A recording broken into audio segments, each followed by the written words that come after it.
میں نے ایک کی 2 تہ لگا دی تاکہ آپ کے لیے تھوڑا نرم ہو جائے. کہ نہیں حفظہ، اسے جیسا پہلے تھا ویسا ہی کر دو.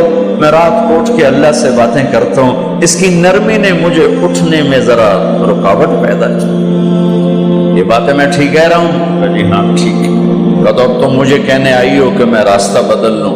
حفظہ، جنہوں نے تمہیں بھیجا ہے، عائشہ جنہوں نے تمہیں بھیجا ہے، انہیں بتاؤ 3 دوست تھے، 3 مسافر تھے، ایک ان کی ڈگر تھی، اس پر ایک چلا اور چلتے چلتے چلتے اپنی منزل پہ پہنچا اللہ کے محبوب. پھر دوسرا چلا اور اسی ڈگر پہ چلا اور چلتے چلتے اپنی منزل پر پہنچا ابو بکر صدیق.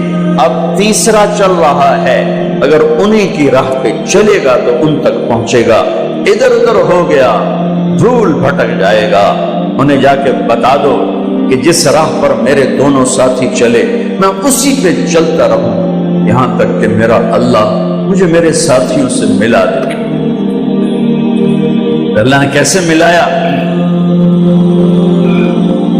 نماز میں خنجر لگا، نماز فجر کی نماز پڑھا تھا. اب ایک دم گرے، وہ چھپا ہوا تھا ابو لولو مجوسی، اس نے 7 وار کیے خنجر کے پیڑ.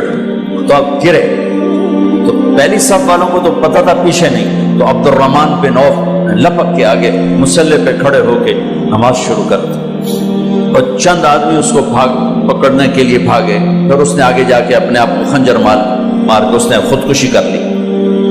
اٹھا کر مکان پر لے گئے، دودھ پلایا گیا تو وہ آنتوں سے باہر نکل گیا. کہنے لگے موت کا پیغام آ گیا ہے. تو اپنے بیٹے کو بلایا کہ بیٹا جا کر اماں جان عائشہ سے کہو کہ عمر امیر المومنین نہ کہنا، اب میں امیر المومنین نہیں ہوں، کہنا کہ عمر بن خطاب اپنے دونوں ساتھیوں کے ساتھ قبر کی جگہ چاہتا. اگر مجھے اجازت مل جائے تو مجھے وہاں دفن کرنا، اگر اجازت نہ ملے تو مجھے عام قبرستان میں دفن کر دیں. عبداللہ بن عمر تشریف لے گئے تو اماں عائشہ بیٹھی رو رہی تھی. کہا اماں جان میرا باپ عمر بن خطاب اجازت چاہتا ہے قبر کی اپنے دونوں ساتھیوں کے ساتھ. تو حضرت عائشہ رضی اللہ تعالیٰ عنہ رونے لگی، پہلے بھی رو رہی تھی. کہا عبداللہ یہ جگہ تو میں نے اپنے لیے رکھی ہوئی تھی کہ میں اپنے خامند اور باپ کے ساتھ میں بھی ایک کونے میں سو جاؤں گی، لیکن اگر عمر کی خواہش ہے تو اس جگہ کا عمر مجھ سے زیادہ حقدار.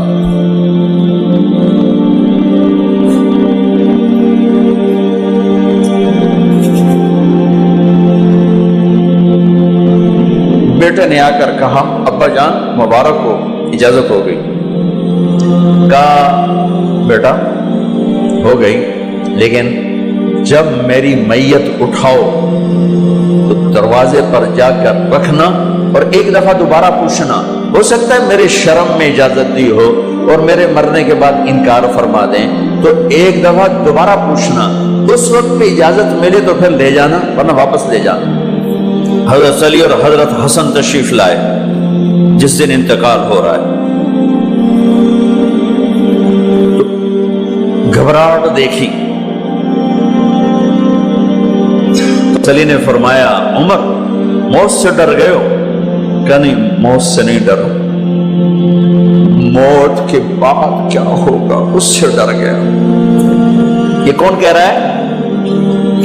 میرے بعد کوئی نبی ہوتا تو عمر ہوتا، یہ وہ کہہ رہا ہے.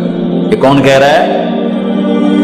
آپ نے کہا آج رات میں جنت میں گیا تھا، میں نے ایک بڑا خوبصورت محل دیکھا، سونے چاندی زمرد یاقوت موتیوں کا.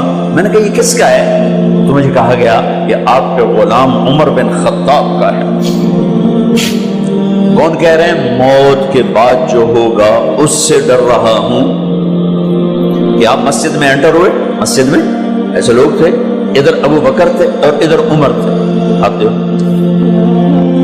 آپ نے یوں ہاتھ پکڑ لیے، دونوں کے ایسے ہاتھ پکڑ لیے، ادھر ابو بکر ادھر عمر. کہا مجھے دیکھ رہے ہو؟ کہا جی. کہا قیامت کے دن میں ایسے اٹھوں گا کہ میرے ادھر ابو بکر ہوگا اور ادھر میرے عمر ہوگا.